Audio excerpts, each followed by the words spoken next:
Ready? Everyone ready? Good afternoon and thank you for coming. After nearly 2 months of around-the-clock work by our investigators, officers, and crime specialists, we are here to announce the arrests of Isabella Kalua's parents, Isaac and Lehua Kalua, for the murder of young Isabella, also known as Ariel. They were charged this morning and are being held without bail. Ariel was first reported missing on September 13. Her photo and story touched the hearts of many in the community, and hundreds of volunteers came forward to help in the search. We thank all of you for your efforts and concern. It's clear that Ariel was loved and missed by many people. Unfortunately, what began as a search for a missing girl turned into a murder investigation focused on the Kaluas. While we are unable to discuss the details at this time, we believe that the evidence leads to the Kaluas and no one else. As a reminder, this is still an active investigation. I'd like to thank those in the community and the media who were patient with this investigation, who were cooperative with investigators, and who continue to seek the truth and justice for Ariel. At this time, I'd like to introduce the special agent in charge of the FBI's Honolulu Field Office, Stephen Merrill. He will be followed by Major Ben Moskowitz and Lieutenant Dina Themis of the Criminal Investigation Division.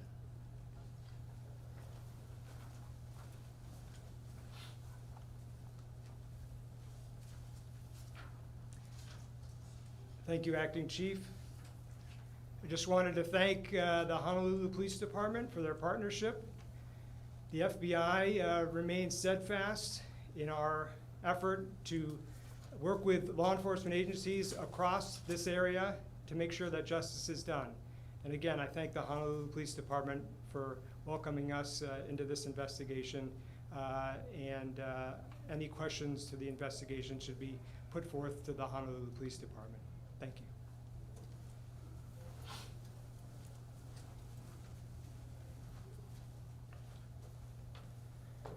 Good afternoon. My name is Ben Moskowitz. I'm the commander of the Honolulu Police Department Criminal Investigation Division.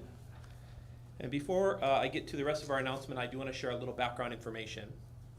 On Monday, September 13th, 2021, at around 6:25 in the morning, HPD call takers received a 911 call from the parents at 41610 Puha Street, notifying police that their 6-year-old adopted daughter, Isabella Kalua, was missing. According to initial reports, Ariel was last seen the previous evening, Sunday, September 12th, around 9:00 p.m. when her parents put her to bed. In response to the call, HPD classified the case as a missing person and immediately mobilized a search of the area. For the next 8 days, an intensive search involving over 200 HPD personnel and between 300 and 500 community volunteers scoured the Waimanalo area each day looking for Ariel. And even after initial search of the area was complete, for the last 58 days since this was reported, dedicated community members have continued the search for Ariel. I would like to remind you that our investigation into this incident is still extremely active and is far from over. However, especially after remaining quiet about what we have learned over the last 58 days, we feel it's important to share with you what we can at this time. This morning, shortly after 7:00 a.m., members of the Honolulu Police Department's Specialized Services Division simultaneously served search warrants at Ariel's home, again at 41610 Puha Street, as well as the Pearl Harbor Naval Shipyard, where Isaac, the father, works, to search the home and vehicles of Lehua and Isaac Kalua. Specifically, investigators and crime scene technicians are on scene still, and will probably be there through tomorrow, searching for evidence related to Ariel's murder. Based on the investigation conducted by the Homicide Detail, we believe that Ariel was murdered sometime in the middle of August 2021 by her adopted parents, Lehua and Isaac Kalua. And it's worth noting this time element is a full month before Ariel was reported to the police as a missing person. The cause of Ariel's death is still under investigation and will not be discussed today. Ariel's remains have not yet been recovered. We know that there are members of the community who have cared for and who continue to care for the well-being of Ariel and her sisters. And we're looking for witnesses who know or may have interacted with Ariel and her sisters between 2019 and August of 2021 to come forward. Also, anyone who may have seen Lehua or Isaac Kalua during August or September of this year was encouraged to contact Crime Stoppers at area code 808-955-8300. You can also dial *crime on your mobile device. You can visit www.honolulucrimestoppers.org, or you can download the P3 Tips application to your mobile device in order to submit information anonymously. You may have important information that could help us to locate Ariel, and it's important to remember that no detail at this point is too small. I would like to introduce Lieutenant Dina Tamas. Lieutenant Tamas is in charge of our homicide detail and would like to say a few words.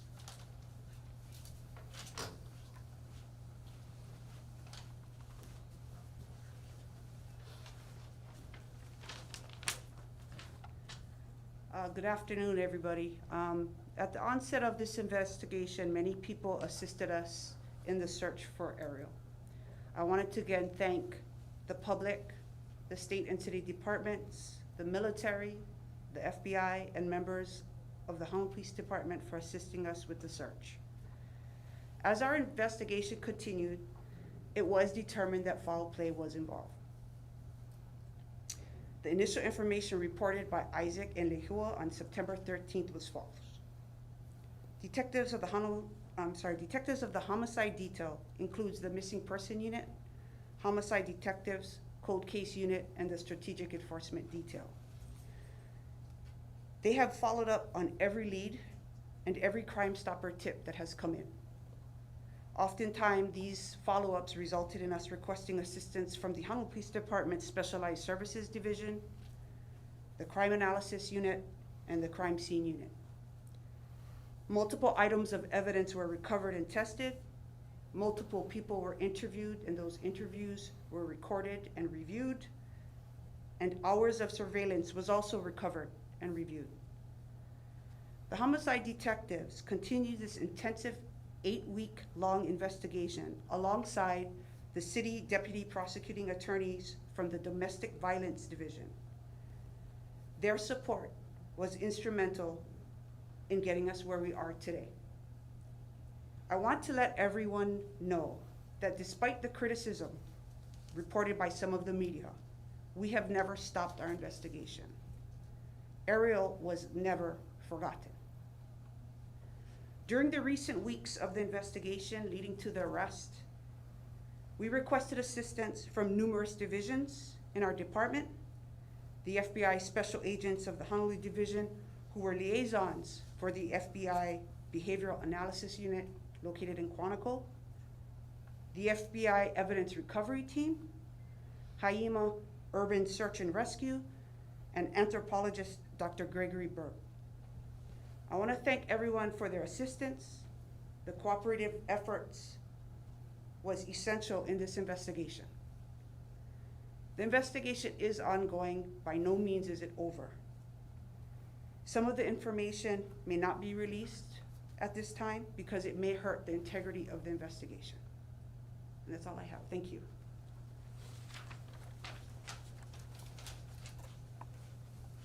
And finally this afternoon, to the hundreds of community members who came out to help us with the initial search, including members of the military, as well as our state, local, and federal law enforcement partners, I also want to say a huge thank you. I would especially like to recognize the support of the Federal Bureau of Investigation. In just the past few weeks, the FBI has been able to offer the homicide detail technical expertise and evidentiary analysis that was extremely valuable and far exceeded our own department capabilities. In particular, the insight provided by FBI's Behavioral Analysis Unit into the mindset of the suspects in this case was instrumental in helping us to advance the investigation to where it is today. I especially want to thank Special Agent in Charge Stephen Merrill of the Honolulu Field Office for his continued support and help. Again, this is very much still an active investigation, and there are some things that we simply cannot talk about. But I do remain hopeful that as time goes on and this case continues to progress, that we will be able to share more details with you in the future. So with that understanding, I guess we can take a couple questions. Ma'am. You refer to her as Isabella Kalua, but also Ariel. Can you clarify what her legal name is and what police are considering Sure. We believe that child was born with the name Ariel Sellers, and when she was legally adopted by the Kaluas, then her name was changed legally to Isabella Kalua. But even after that, the family, members of the Kalua family, the extended family, and her siblings refer to as Ariel. So that's why we've kind of chosen to refer to as Ariel, just for simplicity's sake. Ma'am. Are the Kaluas cooperating now that they're in custody? So the way the judicial system works, because we have a warrant of arrest, and the judicial process has begun, there's significant intervention by the police department and the prosecutor's office as well. At this point, case law prevents us from trying to interview the suspects without an attorney being present. So procedurally, they've been taken to the station. They're going to remain there until their first appearance, which I guess would be probably sometime on Friday. But until they're appointed counsel, case law says we can't talk to them. But I have no reason to believe that they're not at least cooperating with the arrest. Ma'am? Are you looking into possibly arresting other suspects who may have aided in, hiding the body or something? So based on what we know at this point, we don't think that there are any other suspects that are outstanding that are not already in custody. That having been said, if there are members of the public who have information that implicates someone else, I'm not going to tell you we're not going to look into it. We're certainly going to take any information the public can provide us and chase, as Lieutenant Tama said, we've chased every single lead that we've gotten as far as we can. So it's not beyond the scope of possibility that the investigation could lead to that, but at this point, we don't believe that there are any other suspects besides the Kaluas. So you said other than, so other than the Kaluas. Other than the Kaluas, we don't currently, based on what we know, think that there are any other suspects. Yes, ma'am.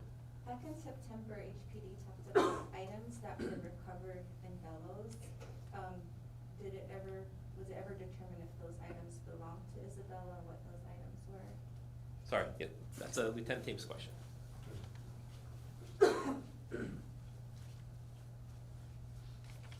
Sorry, so to answer your question, again, at the onset of the investigation, a lot of the information we were receiving was false.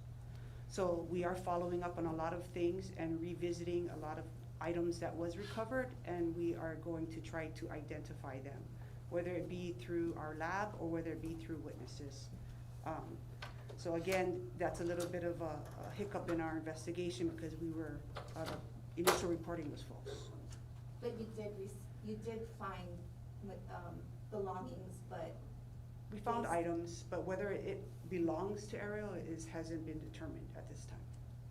There were some photos found. Did that reveal any questionable things, any other possible abuse, or anything you could substantiate abuse? The photo album that was found was determined to belong to the Kalua family, and there was nothing evidentiary value of that. Other than that, it did belong to them.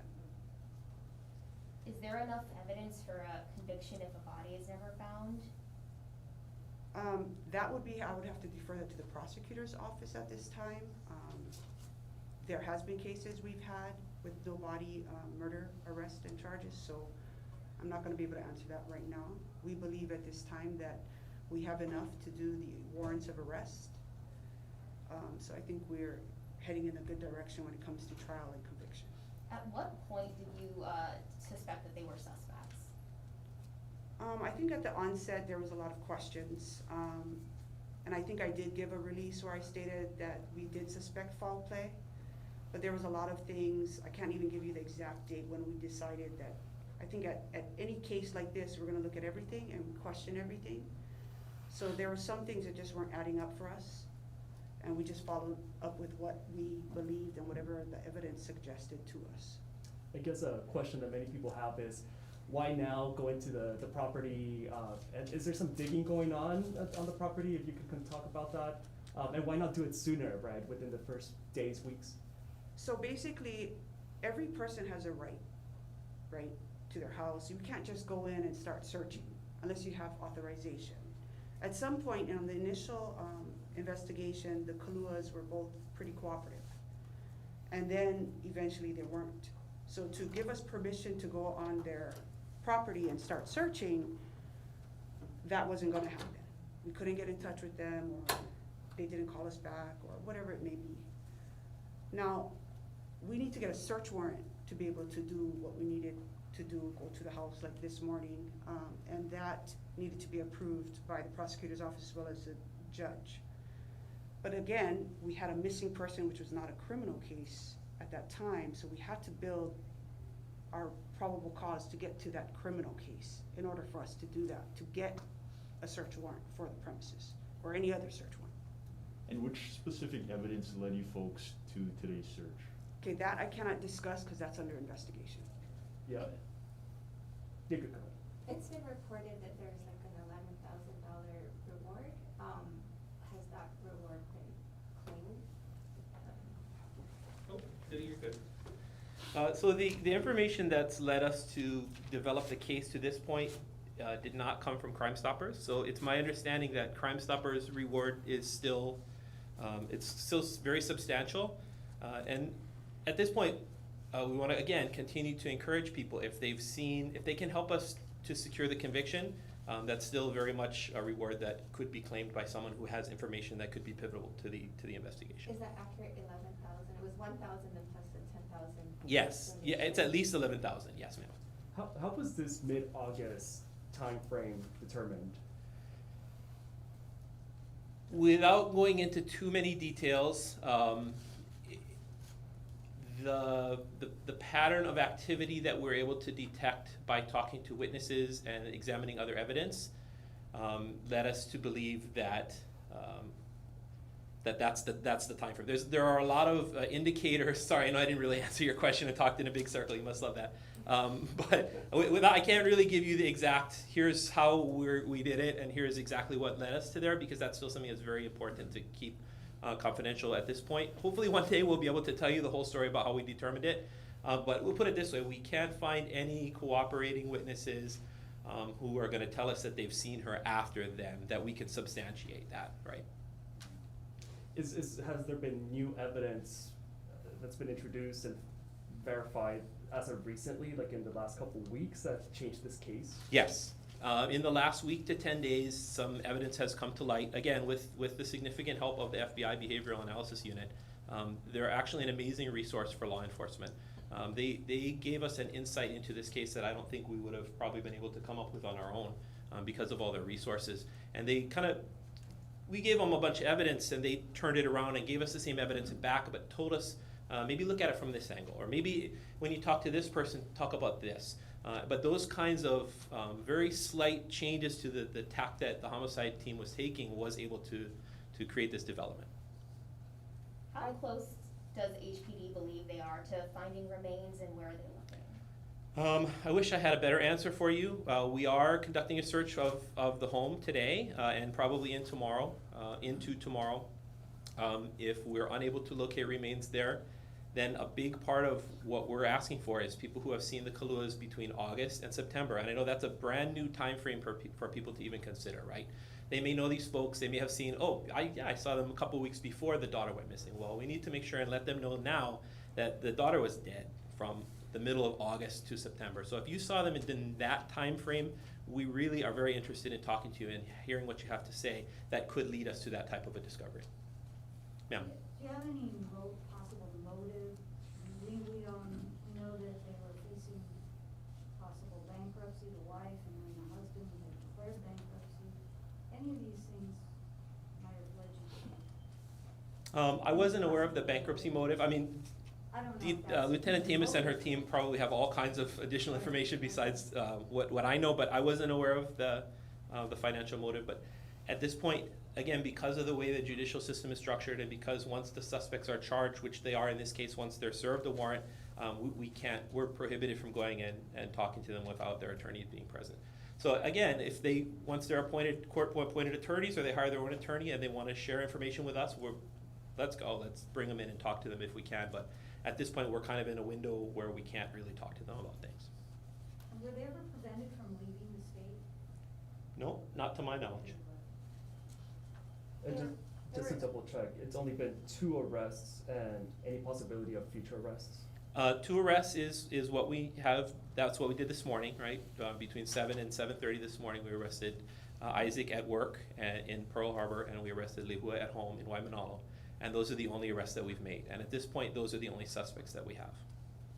There were other children, in the Kalua home. Can you talk about what happened to them, and are they biological children, adopted children? Sure. So it's my understanding that CWS, the Child Welfare Service, placed children in the home in the past. At some point, fairly recently, within the last year or two, at least Ariel was legally adopted by the Kaluas. And at that point, in speaking with CWS about their involvement and what their process is, because I learned a lot about CWS in this process. One of the things I learned was that once adoptions are completed, the CWS involvement in the case kind of scales way back. So they're not conducting the same level of checks or things like that that they would prior to an adoption. As far as the other children, Ariel's sisters, we know that they are in CWS custody and they're safe at this time. And CWS was apprised a few hours ago of the circumstances that we've shared with you now. So we're hopeful that they'll take whatever measures are necessary to continue to protect these children. How many sisters are there? How many sisters does she have? Yeah, that are in, I'm sorry? A total of 4, and they're all in CWS Not custody? all of them. Okay. So how many sisters are in CWS custody? I think we're gonna refer you to contact CWS with those specific questions. Did HPD find any signs of abuse prior to all of this with any of the siblings, including Ariel? So that's, again, very much part of our ongoing investigation. And that's part of why we would like to talk to people who have seen Ariel or her sister, and I didn't misspeak, from 2019 up through August of 2021. If people know Ariel and her sisters and interacted with them, then we want to hear from them too, because those are the same kind of questions that we're asking now. We don't have really solid answers to those questions yet, but we are looking for the public's help in helping us to answer those questions as well. Sorry, can Yeah. you repeat the time frame again of when she would have been killed and what time frame you're asking for people to Sure. contact police? So we are looking for people who interacted with Ariel and her sisters between 2019 and August of 2021 to contact us for that kind of background information that you're talking about. And we believe Ariel was killed by her adopted parents in August of 2021. And then approximately 4 weeks later is when we received the missing persons report in September 13th. And you also want people who saw the Kaluas between August 2021 and September 2021 to contact. Very much so, and that's primarily because we don't know where Ariel's remains are, or at least we haven't found them yet. And anybody who, again, not to beat this particular tangent again, but people who may have seen them and just thought, oh, that's before the time element.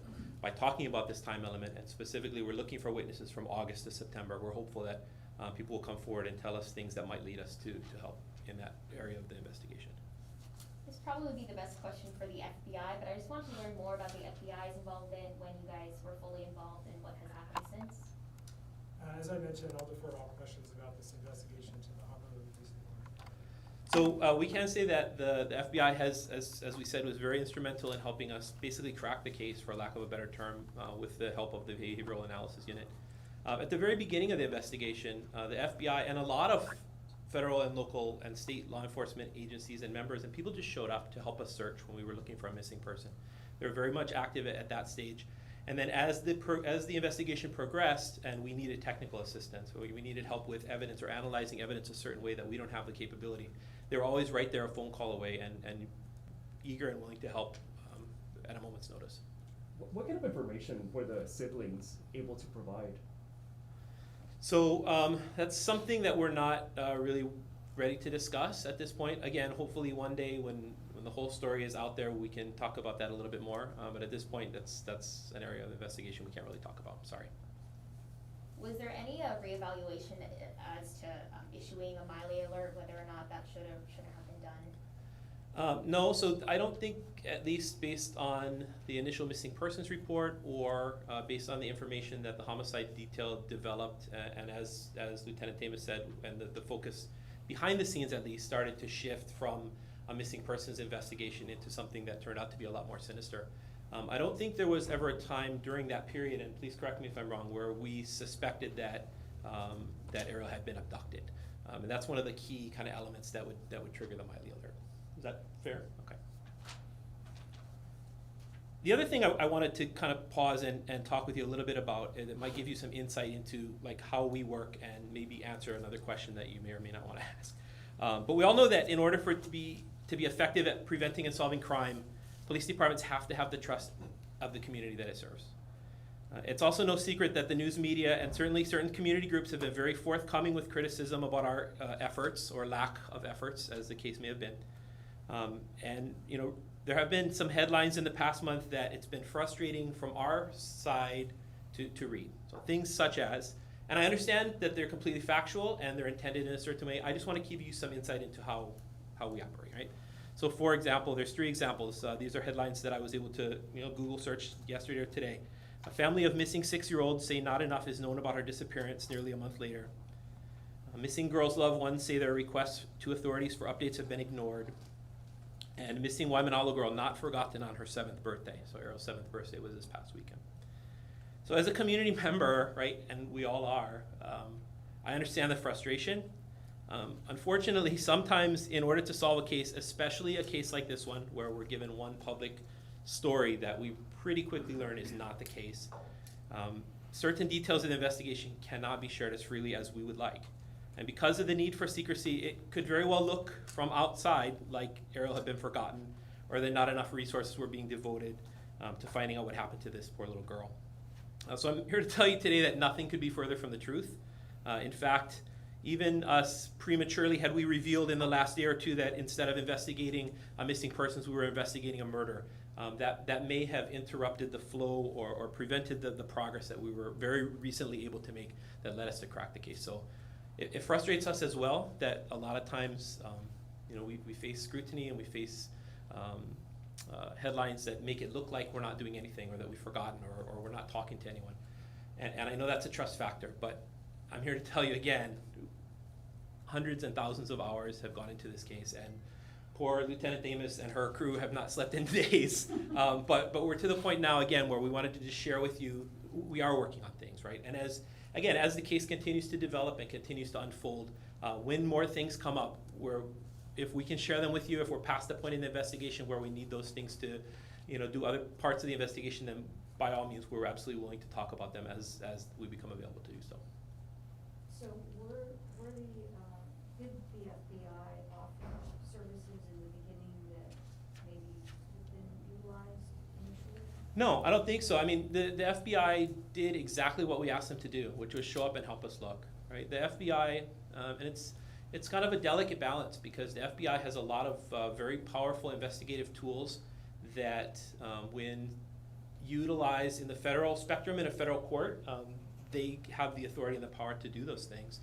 But in this kind of a case where we're looking at a state court prosecution, as a department, we have to be careful what we ask them to do on our behalf. Because if we ask them to use some of those really fancy gadgets they have in the truck down in Waimanalo to help us solve things, and then it turns out that under state law we can't use that, or we needed a warrant to use that, or under the federal system they didn't, then anything we found out as a result would be out of luck, and it's nothing that we could use in court. So we were very careful from the beginning to talk to the FBI and the rest of our federal partners and tell them, you want to help, by all means, come out, help us look through the bushes, help us with the manhunt, help us with the search. But as far as any advanced kind of technical advice that may or may not fall under the guise of what we can do under our state authority, hold off until we're ready with our investigation to ask you for those things. So I think we managed that relationship very well.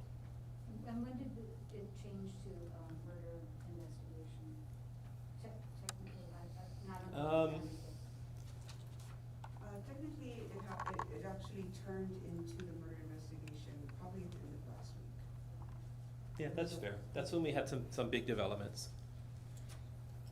And I guess just to reiterate, how are you so sure that we're looking at a murder and no longer missing person? Again, that's something that we definitely can talk about in the coming weeks as more information becomes available, but it's not something that we're ready to talk about just yet. Plus, please remember, even as we speak, right, we have teams of dozens of people who are combing through what we believe to be a crime scene looking for evidence. So I don't have any idea what they found or what the analysis of what they found is going to reveal, and those are all things that as they come up and we're able to talk about them, we can. But at this point, I'm sorry, I can't really share that with you. And Attorney William Harrison told us initially that they were very cooperative, opened their home to an investigation by police the very So they investigated, yeah, go ahead. So, to answer that question, they were in the beginning, the very first day, several days or weeks following that. But then at some point, they weren't. And we needed to address that as well. But yeah, that was, initially they were. They did open their homes initially to us, provided us statements. But then as the weeks passed, there was no callback to us. And you said those statements were false The very first statement on September 13th was false. from both parents? I can just tell you what was reported at this time. What was that? initially reported was that she had left her home in the middle of the night, and when they woke up, they didn't see her, and they thought she had either walked away. And that was from their surveillance video or something? That was just what they reported, that's all I can say at this time. And when you were talking about surveillance, is that your HPD surveillance? We That have you did recovered later? multiple surveillances from whether it be neighbors, the streets, businesses, from multiple locations. Can you talk about how difficult it is to know that a young child in our community is allegedly murdered with parents? It's very difficult. I think it affects every one of us in the Honolulu Police Department. I think it affects everyone in the public. But at the same time, we have the heavy burden of responsibility of trying to find out what happened. So we can't cloud the lines, we have to do the right thing to bring justice. So it is very difficult. And many of us take it home, and our families have to be supportive of us, so yes, it is very difficult. And sorry, one more note on that, thank you.